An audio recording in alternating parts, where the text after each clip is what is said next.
सहयोगी डॉक्टर जितेंद्र सिंह जी और प्रदेश अध्यक्ष भारतीय जनता पार्टी के श्री रविंद्र रैना जी, सांसद Shri Jugal Kishore ji, chief spokesperson who is conducting this programme Shri Sunil Sethi ji, बहुत इफेक्टिवली कंडक्ट किया है सुनील जी आपसे। और यहां पर जो हमारे सारे इंटेलेक्चुअल्स बैठे हैं, मीडिया के मित्रों, इस डायस पर आने के बाद मैं थोड़ा असमंजस में हूं।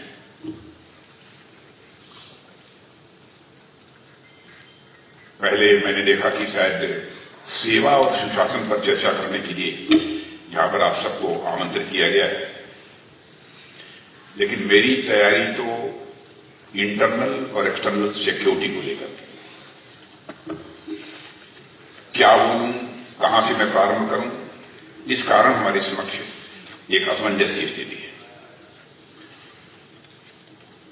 लेकिन सेवा सुशासन के बारे में भी कुछ बातें आपके सामने रखूंगा। इंटरनल और एक्सटर्नल सिक्योरिटी के बारे में जो प्रेजेंटेशन आप लोगों के सामने था वो बहुत ही कम्प्रिहेंसिव है, इसलिए बहुत ज्यादा डिटेल में जाकर कुछ बतलाने की आवश्यकता नहीं है। जो कुछ भी मैं चर्चा करूंगा अपनी गवर्नमेंट को लेकर ही चर्चा करूंगा, पॉलिटिकल पार्टी की यहां चर्चा नहीं करूंगा, क्योंकि आज तक अपनी पॉलिटिकल लाइफ में कभी भी यूनिवर्सिटी प्रीमाइस के अंदर मैंने कोई पार्टी कार्यक्रम नहीं किया है, उसकी कभी भी मैंने इजाजत नहीं दी। इसलिए यहां मैं कोई पॉलिटिकल बात नहीं बोलूंगा।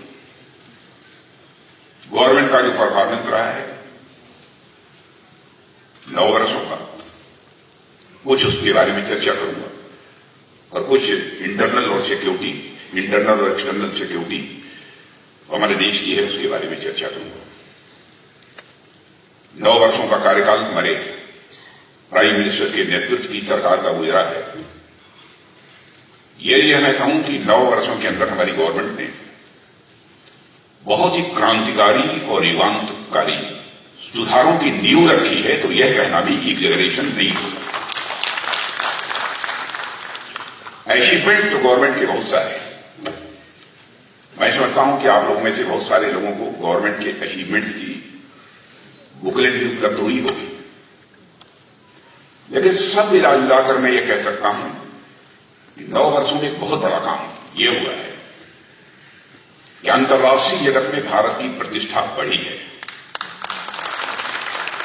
अंतर्राष्ट्रीय जगत में भारत का कद बढ़ा है।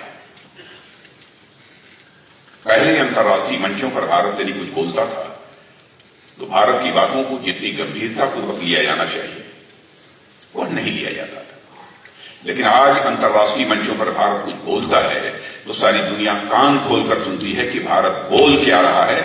यह हैसियत सारी दुनिया में भारत की प्रतिष्ठा का अंतर्राष्ट्रीय जगत में मूल्यांकन करना। हमारे प्राइम मिनिस्टर की जो इस बार की विदेश यात्रा थी, इसके पहले की जो उनकी विदेश यात्रा थी, उस दौरान भी आप देखें एक कंट्री का प्राइम मिनिस्टर यह कहता है अब्बास है। दुनिया का जो सबसे ताकतवर देश अमेरिका माना जाता है, अमेरिका का प्रेसिडेंट मिस्टर जो बाइडेन यह कहते हैं कि ग्लोबली आप इतने पॉपुलर हो कि आपका ऑटोग्राफ लेने की इच्छा हो रही है। और पापुआ न्यू गिनी का प्राइम मिनिस्टर अपनी respect from inner core of heart express करने के लिए वो पैर छूता है। पैर छूना ये कोई छोटी बात नहीं है।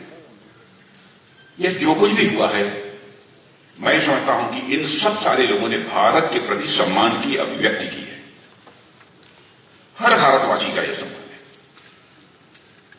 यह केवल प्राइम मिनिस्टर का ही सम्मान नहीं है।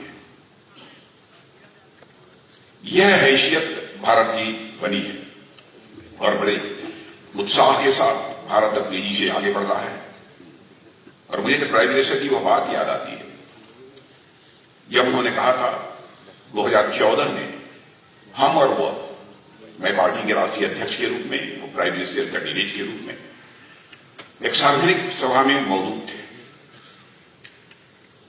उन्होंने कहा था, सौगंध मुझे इस मिट्टी की, देश नहीं मिटने दूंगा, देश नहीं झुकने दूंगा।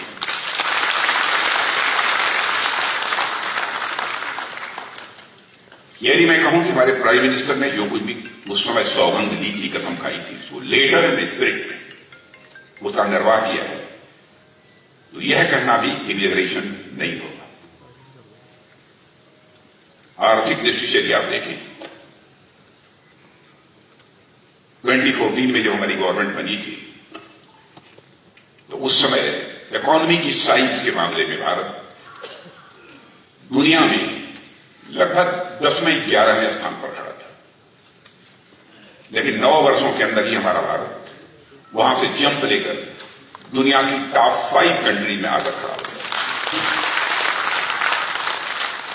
मैं देख रहा था मॉर्गन स्टैनले, एक फाइनेंशियल फर्म है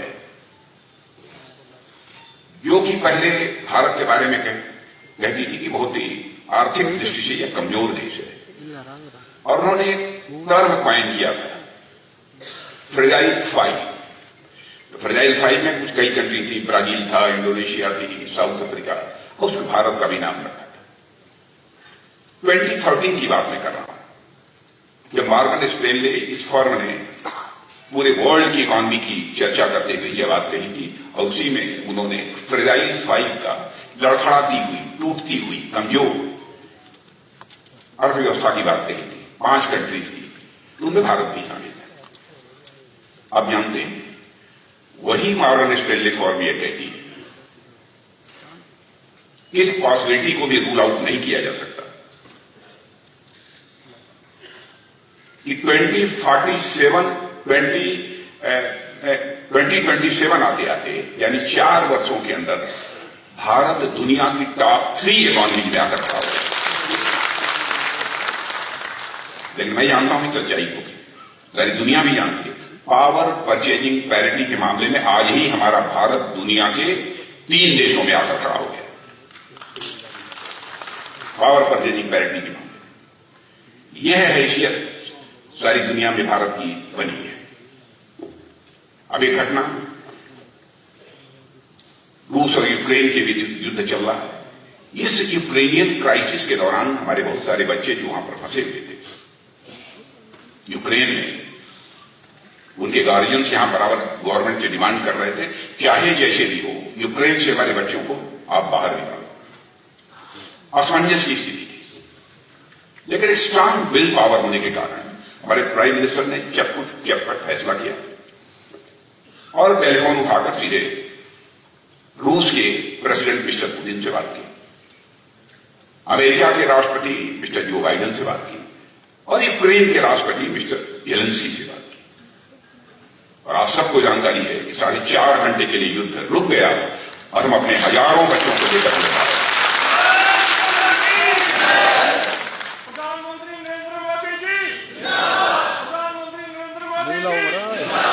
भारत के बारे में एक धारणा यह भी थी कि भारत बहुत कमजोर देश है,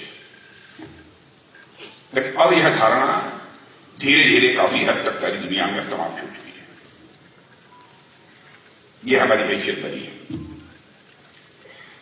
उरी और पुलवामा की जो घटना हुई, मैं ही गृह मंत्री था, बहुत ही दुर्भाग्यपूर्ण घटना थी, और जब मैं अपने शहीद जवानों का 100 अपने कंधे पर लेकर आगे बढ़ रहा था, उस समय जो हमारी स्थिति थी, हमारी उसको शब्दों में बयान नहीं कर सकता। जाने के बाद तुरंत प्राइम मिनिस्टर के साथ एक बैठक हुई। बहनों भाइयों, मैं इस प्राइम मिनिस्टर के विल पावर की मैं सराहना करना चाहूंगा। 10 मिनट भी नहीं लगे कि चटपट फैसला कर दिया, और आपने देखा कि उसके बाद हमारे सेना के जवानों ने सीमा की इस पार ही नहीं, बल्कि उस पार जाकर आतंकवादियों का सफाया करने में कामयाबी हासिल। यानी भारत की ने मैसेज सारी दुनिया को देने में कामयाबी हासिल की। भारत अब पहले जैसा भारत नहीं रहा, भारत ताकतवर भारत बनता जा रहा है। जरूरत पड़ी तो भारत सीमा के इस पार भी मार सकता है और जरूरत पड़ी तो सीमा के उस पार भी आ सकता है।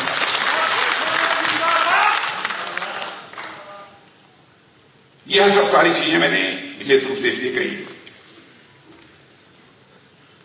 जिनके कारण कि भारत की प्रतिष्ठा अंतर्राष्ट्रीय जगत में बढ़ी है। कमिटमेंट का जहां तक प्रश्न है, पार्टी का अध्यक्ष होने के नाते और उसके पहले भी सामान्यतः इलेक्शन मैनिफेस्टो जब तैयार होता रहा है तो पिछले 2 चुनावों से हमारी इसमें प्रमुख भूमिका रही है। 2014 में तो स्वयं ही नेशनल प्रेसिडेंट था पार्टी का, इस कारण रोल था ही, सब कुछ देखना ही था। उस समय भी प्राइम मिनिस्टर हमसे कहते थे कि राजा जी मैं जानता हूं कि आप नहीं होने देंगे, लेकिन पूरा प्रिकॉशन लीजिएगा, अक्षर से देख लीजिएगा कि हम जो कह रहे हैं वो होना चाहिए। 2019 में जब मैं पार्टी अध्यक्ष नहीं था, गृह मंत्री था, तो उसमें उन्होंने कहा कि इलेक्शन मैनिफेस्टो यदि किसी की चेयरमैनशिप में बनेगा तो राजनाथ सिंह की चेयरमैनशिप में बनेगा और वो कमेटी हमारी चेयरमैनशिप। और उन्होंने कहा सावधानी बरतिए, ऐसा कुछ न हो कि हम कमिट कर दें इस देश के साथ और हम उसको पूरा नहीं कर पाए। और यह बात मैं समझ रहा था कि ये क्यों कह रहे हैं, तो इस सच्चाई को कोई नकार नहीं सकता। बहुत पॉलिटिकल लीडर्स कहते कुछ हैं, करते कुछ हैं, और मैं समझता हूं पॉलिटिक्स में लोगों के वर्ड्स और डीड्स, कृति और कथन में अंतर होने के कारण ही भारत की राजनीति और भारत के नेताओं पर से पहले जनता का विश्वास धीरे धीरे कम होता चला गया और यह विश्वसनीयता का संकट यानी क्राइसिस ऑफ क्रेडिबिलिटी यह लगातार गहरी होनी चाहिए। लेकिन मैं कह सकता हूं कि हमारे प्राइम मिनिस्टर ने संकल्प लिया कि हम भारत की राजनीति में पैदा हुई इस क्राइसिस ऑफ क्रेडिबिलिटी को हम चुनौती के रूप में स्वीकार करते हैं और इस पर विजय प्राप्त करेंगे। उठाकर देख लीजिए मैनिफेस्टो, जो कहा था अक्षरशः उसका पालन किया, जो कहा था अक्षरशः उसका पालन किया। मैं मानता हूं कि डेमोक्रेटिक कंट्रीज में क्रेडिबिलिटी का होना पॉलिटिशियंस का ये बहुत ही आवश्यक है और बहुत बड़ी पूंजी होती है क्रेडिबिलिटी। तो उसको भी स्टैब्लिश करने में हम लोगों ने काफी हद तक एक बड़ी कामयाबी हासिल की है।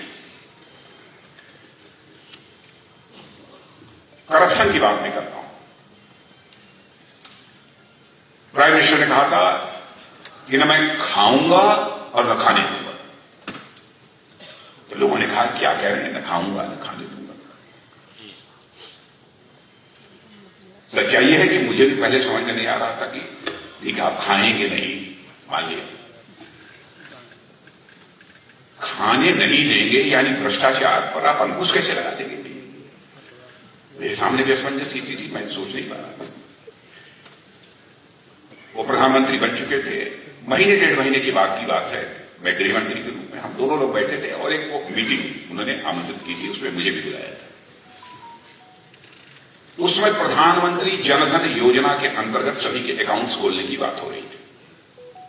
तो मैंने बैठक समाप्त होने के बाद मैंने कहा कि ये बताइए मोदी जी कि इतनी जल्दी सब अकाउंट्स खुल जाएंगे लोगों के, उनका खोलेंगे? मैंने कहा सर पर्पज क्या है? कह राजनाथ जी आगे देखिए।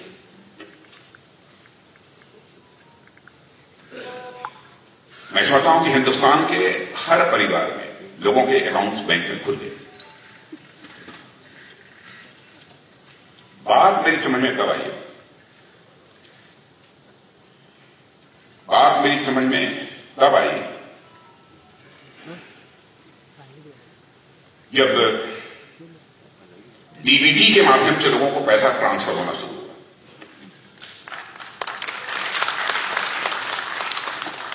और मुझे बात राजीव गांधी की याद आई। राजीव गांधी हमारे देश के प्रधानमंत्री थे। उन्होंने कहा कि मैं क्या करूं, मैं 100 पैसा ऊपर से भेजता हूं, बामुश्किल 15 पैसा नीचे तक लोगों के पास पहुंच पाता। ये प्रकार से लाचारी व्यक्त की थी। मैं प्रधानमंत्री राजीव गांधी की आलोचना नहीं कर रहा हूं, और सामान्यतः राजनीतिक क्षेत्र में काम करते हुए मुझे आपने कभी नहीं सुना होगा मैंने किसी प्रधानमंत्री को क्रिटिसाइज किया।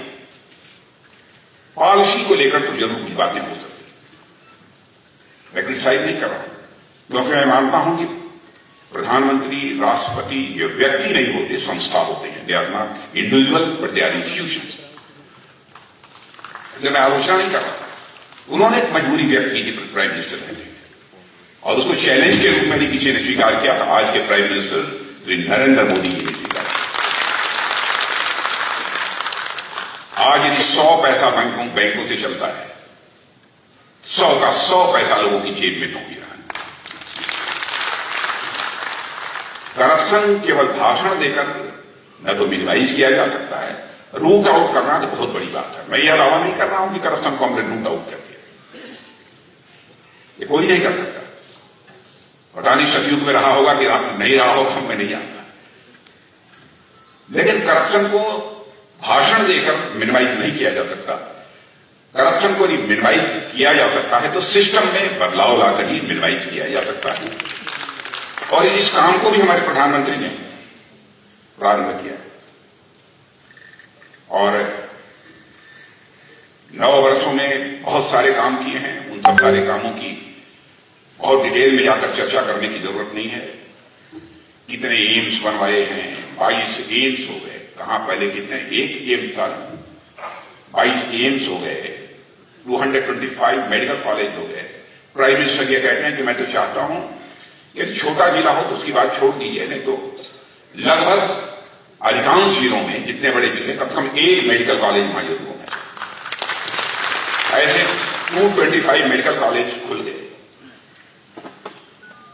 मेट्रो सेवाओं का जहां तक प्रश्न है, बहुत सारी हो गई। एक बहुत बड़ी बात हुई है नौजवानों के अंदर, एक सेंस ऑफ कॉन्फिडेंस, एक विश्वास का भाव जो पैदा हुआ, और साथ ही साथ एक जिसे कहते हैं ना, कुछ नया करने की, कुछ नया कर कुछ निकालने की एक जो ललक होती है मन की, वह नौजवानों के अंदर पैदा हुई है। एक आत्मविश्वास पैदा हुआ। जहां तक मेरी जानकारी है, 2014 के पहले इस देश में बहुत मुश्किल स्टार्टअप्स 400, 500, 600 के आसपास हुआ करते। आज हमारे देश में नौजवानों ने करिश्मा किया है। स्टार्टअप्स का नंबर अप्रॉक्सिमेटली 1 लाख तक पहुंच गया है। 1 लाख, 400, 500 और कहां 1 लाख। और यूनिकॉर्न्स का वो भी अप्रॉक्सिमेटली 100 है। बीच में तो 107 हो गया था, लेकिन वो 2, 3, 4 ये नंबर घटता बढ़ता रहा है। ये उनकी संख्या हो गई। एक्सपोर्ट हो, इंपोर्ट हो, हर में भारत को एक अच्छी खासी कामयाबी हासिल हुई है। मैं यहां पर डिफेंस की भी मैं चर्चा कर देना चाहता हूं। डिफेंस के क्षेत्र में क्या हुआ है, उसकी जानकारी आपको प्रेजेंटेशन के माध्यम से मिल ही गई है, और डॉक्टर जितेंद्र सिंह जी ने भी कुछ बातें आप सबके सामने रखी हैं। लेकिन प्रारंभ से ही हमारे प्राइम मिनिस्टर का कहना था कि हमको सेल्फ रिलायंस, आत्मनिर्भरता हासिल करने की जरूरत है। हम बराबर तोप हों, गोले हों, एमिनिशंस हों, जो कुछ भी हो, मिसाइल, हर चीज बाहर से ही बराबर इंपोर्ट करते रहे। आज ये नहीं कह रहा हूं कि हमने इंपोर्ट करना बंद कर दिया है। आज हमारी आवश्यकता है हम अपनी डिफेंस प्रिपेयर्डनेस किसी भी सूरत में कमजोर नहीं होने देंगे। जरूरत है तो थोड़ा करेंगे, कर रहे हैं, लेकिन इन सब सारे डिफेंस आइटम्स की मैन्युफैक्चरिंग भी हम भारत में प्रारंभ कर चुके हैं और उसको लगातार आगे बढ़ा रहे हैं। और डिफेंस मैन्युफैक्चरिंग जो हम यहां कर रहे हैं, उसका परिणाम यदि देखना हो तो लगभग 900 करोड़ का एक्सपोर्ट 2013 में भारत का होता था डिफेंस आइटम्स का। आज वह एक्सपोर्ट बढ़कर 16,000 पहुंच गया है।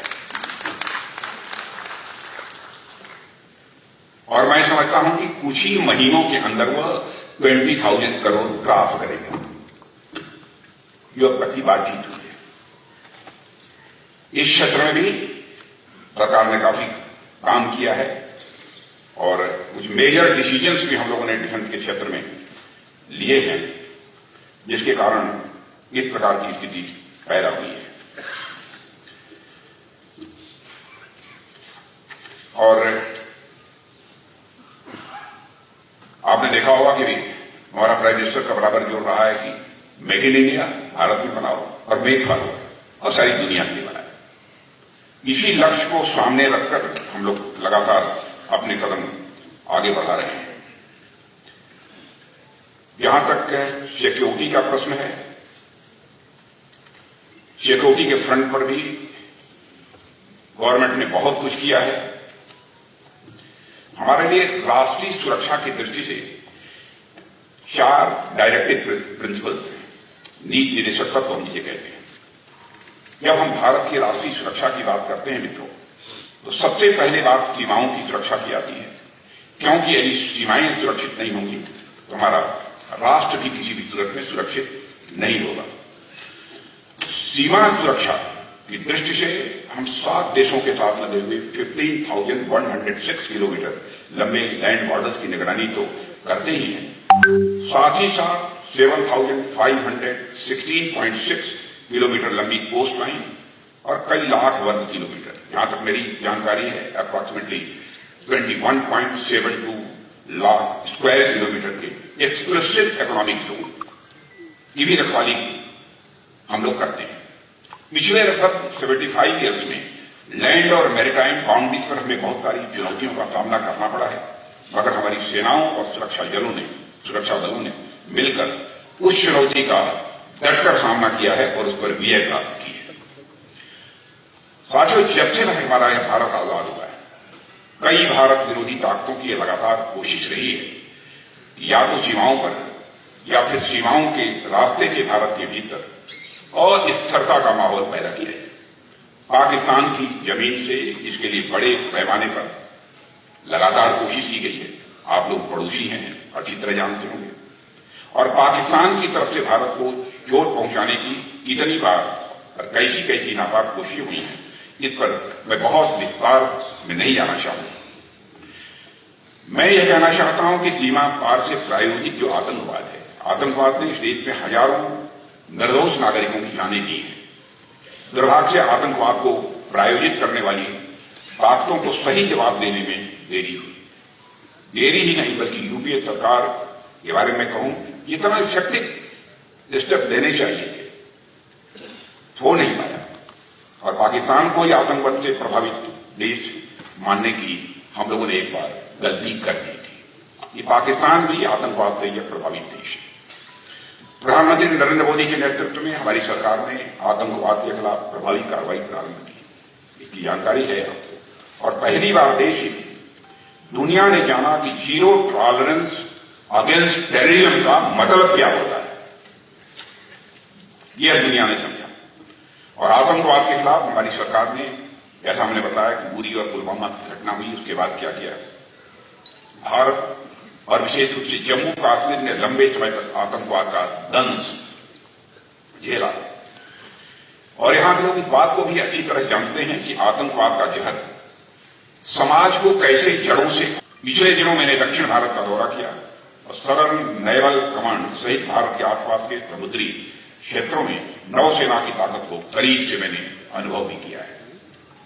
हमने तो अब विक्रांत जैसे विशाल एयरक्राफ्ट कैरियर भी बना लिया है, जो विक्रमादित्य के साथ मिलकर देश की समुद्री सीमाओं की समय रक्षा कर रहा है।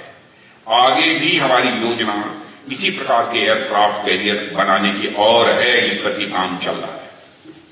मेरा तो यहां तक मानना है कि इस नए दशक में भारतीय नौसेना दुनिया की टॉप 3 सेनाओं में से एक बन जाएगी। हमारी कोशिश है औंधने की दृष्टि से नहीं, बल्कि सेना की ताकत के मामले में भी हम दुनिया के टॉप 3 देशों में खड़ा करना चाहते हैं। टॉप 1 शायद आजादी के 100 वर्ष पूरे हों, वो अभी दिन हमको देखने को मिले। साथियों, आज हमने हमारे नेबरहुड की अवधारणा को भी और व्यापक स्वरूप प्रदान किया है। हमारे आसपास ऐसे भी अनेक देश हैं जिनकी सीमाएं हमारी थलीय सीमा से नहीं लगती, लेकिन वो हमारी एक्सटेंडेड नेबरहुड की संकल्पना के तहत आते हैं। एक्सटेंडेड नेबरहुड ये हमारी एक संकल्पना है, उसके अंतर्गत आते हैं। ऐसे आसियान कंट्रीज हैं, सेंट्रल एशियन कंट्रीज हैं, यह सब सारी कंट्रीज हमारे एक्सटेंडेड नेबरहुड के अंतर्गत आती हैं। ऐसे देशों के साथ भौगोलिक दूरी, ज्योग्राफिकल डिस्टेंस हमारी भले ही हो, और दिलों की नजदीकी अच्छी तरह हम लोगों ने कायम कर रखी है। आप लोगों ने समय समय पर जब भी हमारे मिनिस्टर्स के दौरे होते हैं, हमारे प्राइम मिनिस्टर के दौरे होते हैं, उसके बाद जो भी स्टेटमेंट आते हैं उससे उसकी झलक आप साफ तौर पर देख सकते हैं। साथियों, आज ग्लोबल थ्रेट्स और चैलेंजेस का स्वरूप इतना डायनेमिक हो गया है, यह आवश्यक हो गया है कि हमारा रिस्पांस भी इंटीग्रेटेड हो और साथ ही साथ यूनाइटेड भी।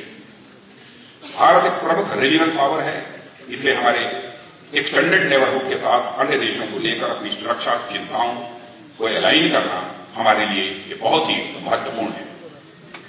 राष्ट्रीय सुरक्षा की दृष्टि से भारत का पश्चिम एशिया के देशों के साथ बेहतर संबंध होना यह भी काफी महत्वपूर्ण हो जाता है।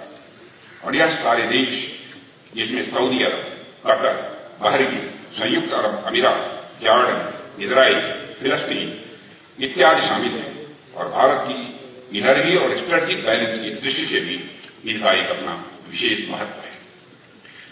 साथ ही इन देशों में बड़ी संख्या में भारतीय नागरिक भी रहते हैं, जो काम और व्यापार के सिलसिले में वहां रहते हैं। प्रधानमंत्री श्री नरेंद्र मोदी ने विशेष रूप से इस इलाके के देशों के साथ बेहतर संबंध बनाने पर अपना ध्यान केंद्रित किया है।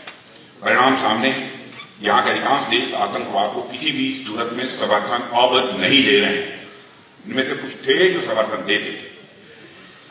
इससे हमारे सुरक्षा संबंधों में काफी सुधार हुआ है और सकारात्मक परिणाम साथियों अब सामने आ रहे हैं।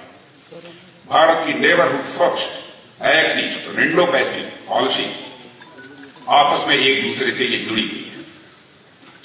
साथियों, आजकल इंडो पैसिफिक की खूब चर्चा हो रही है, आप लोगों ने समाचार पत्रों में भी देखा होगा। भारत का दृष्टिकोण इंडो पैसिफिक के लिए काफी पॉजिटिव है, सकारात्मक है, और भारत की क्षेत्र में मजबूती हमारी राष्ट्रीय सुरक्षा के हित में है। मैं आपको ये बताना चाहूंगा कि आने वाले दिनों में इंडो पैसिफिक का क्षेत्र बहुत अहम होने वाला है। और मित्रों, इस ग्लोबलाइज्ड और इंटीग्रेटेड वर्ल्ड में भारत की सिक्योरिटी सिनेरियो का समीकरण तब तक सही नहीं बैठेगा जब तक कि विश्व में मेजर पावर्स के साथ हमारा अच्छा तालमेल न हो। और भारत ने विश्व के ट्रेडिशनल सुपर पावर्स जैसे अमेरिका और रूस के साथ भी बहुत ही सौहार्दपूर्ण तरीके से संबंधों का निर्वाह किया है।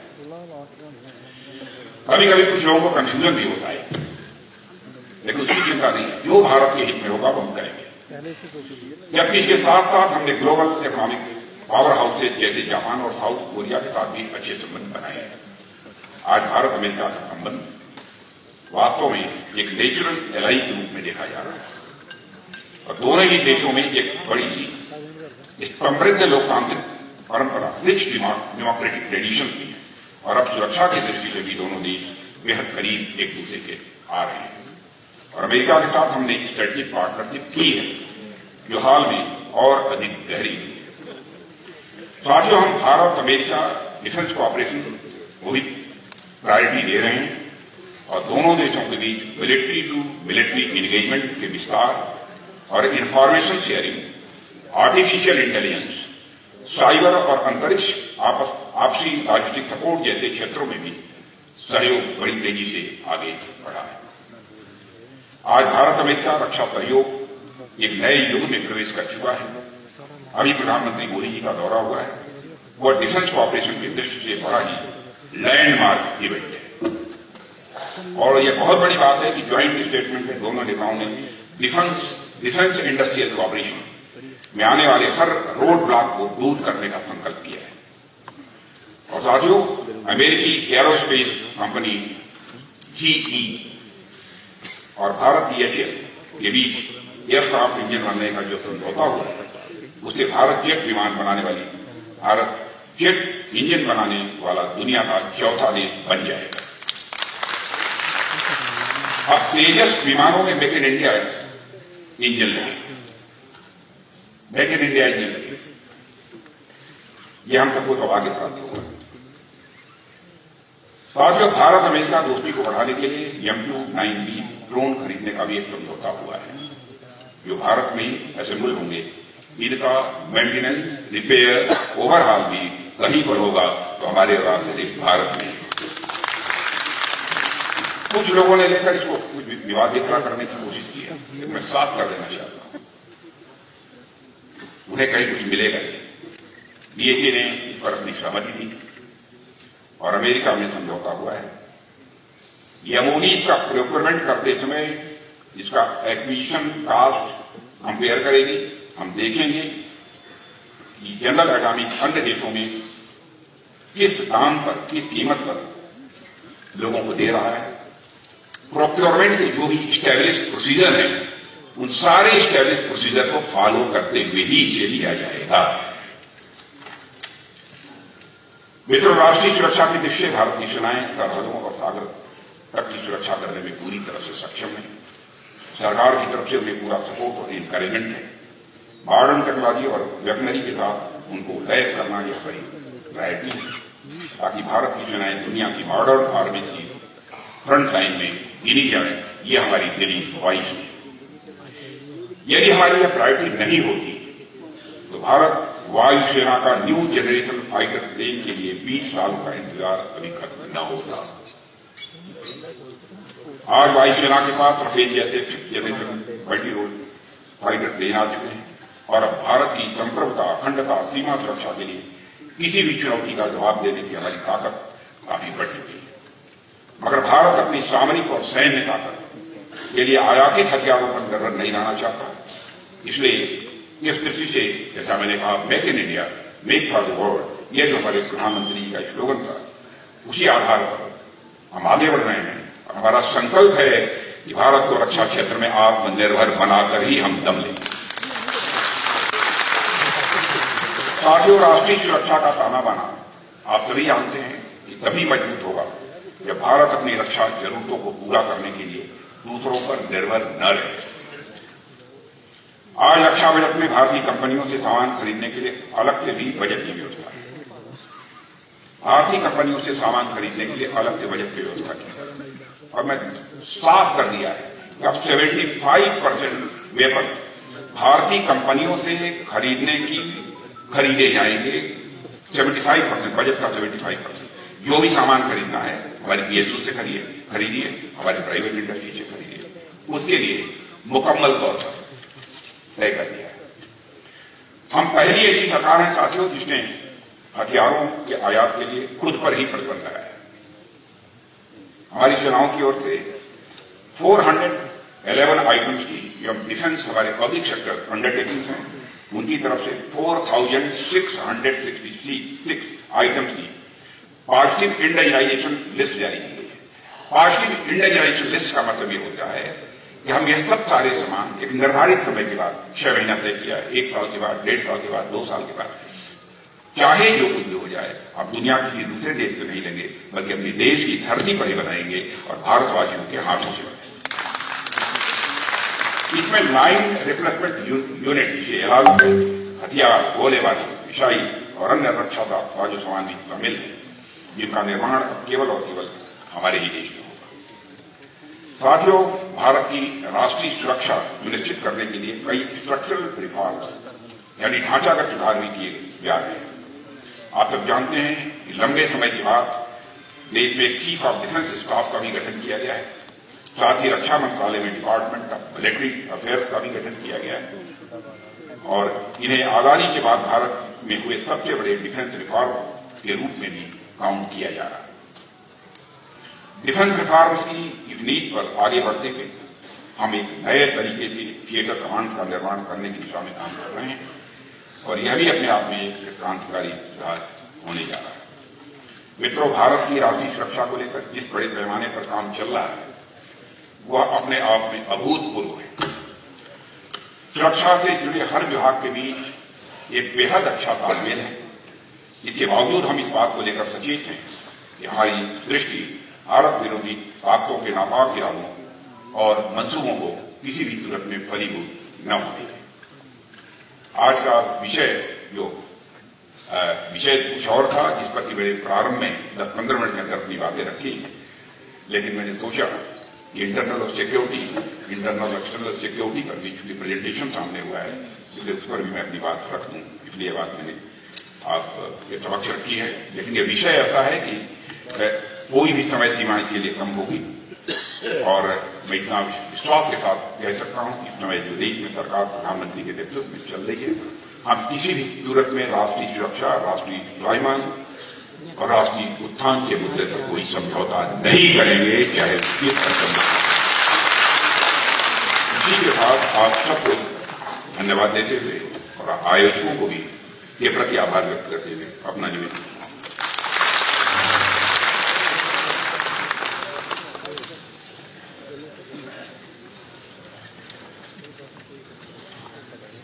आदरणीय राजनाथ सिंह जी, आपका धन्यवाद हमको मोदी जी की गवर्नेंस की इनसाइट देने के लिए। Modi ji, I'm doing that. अभी इस कार्यक्रम के अंतिम चरण पे will take some questions from the media. I request the media persons जिनके नाम मैं बोलता हूँ वो क्वेश्चंस आपने पूछे, but I request please be straight on the questions and after you get the answer there is no arguments scope such. That is analyzing his work. I request Mr. Anil Bhatt, PTI, to please take the question. Anil. Mike. 8-front assault Rashtra Samaha on the terror act of Octopus and the terror ecosystem of separatism and terrorism in Jammu and Kashmir has brought drastic security changes in Jammu and Kashmir. Do you think that restoration of legislative system in Jammu and Kashmir will in fact complement it, or it will be a kind of deterrence in terms of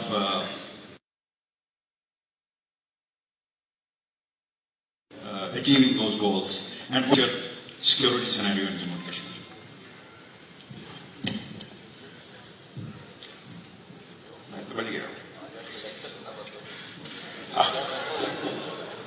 legislative assembly की बात की है इन्होंने। साथियों, यानी धारा 370 ने समाप्त किया है। जम्मू कश्मीर में सामान्य स्थिति हम बनाना चाहते हैं। जितनी जल्दी से जल्दी हो सकेगा हम डेमोक्रेटिक प्रोसेस यहां पर प्रारंभ करेंगे, और जो जम्मू कश्मीर के लोगों की लंबे समय से ख्वाहिश रही है उस ख्वाहिश को पूरा करेंगे। हाँ, लेकिन समय सीमा के बारे में भी मैं नहीं कह सकता, लेकिन बहुत लंबा समय नहीं लगेगा, इतनी बात मैं विश्वास के साथ कह सकता हूं। श्री सुनील जी भट्ट, इंडिया टुडे आज तक। माननीय रक्षा मंत्री जी नमस्कार। रक्षा मंत्री जी, हमने देखा कि किस प्रकार मोदी सरकार ने पिछले 9 वर्षों में आतंकवाद के खिलाफ एक बहुत बड़ी इच्छा शक्ति जताई है, चाहे वो उड़ी आतंकी हमले के बाद सर्जिकल स्ट्राइक्स हो या पुलवामा आतंकी हमले के बाद एयर स्ट्राइक्स हो, वो भी पाकिस्तान के अंदर। अगर भविष्य में पाकिस्तान इस प्रकार का दुस्साहस फिर से करता है तो क्या हम लिमिटेड वॉर का भी ऑप्शन क्या टेबल पर ओपन है? क्या पाकिस्तान को सबक सिखाने के लिए हर प्रकार का विकल्प खुला है? और साथ में राजनाथ जी, आपको क्षमा चाहूंगा आप लोग रोकने के लिए, जो आपने अभी अपने संबोधन में arm force special powers act के बारे में जो बात की जम्मू कश्मीर के बारे में, क्या उसकी आप समय सीमा दे सकते हैं कि कब तक ये हटा लिया जाएगा? धन्यवाद। मैं समय सीमा नहीं दूंगा, और ऐसी चीजों में समय सीमा दी भी नहीं जाती है। दूसरी चीज लिमिटेड वार की जरूरत नहीं, मुझे नहीं लगता कभी जरूरत है। अब उसकी कोई जरूरत पड़ेगी, मुझे लगता है कि यह अवसर पाकिस्तान हमको नहीं देगा।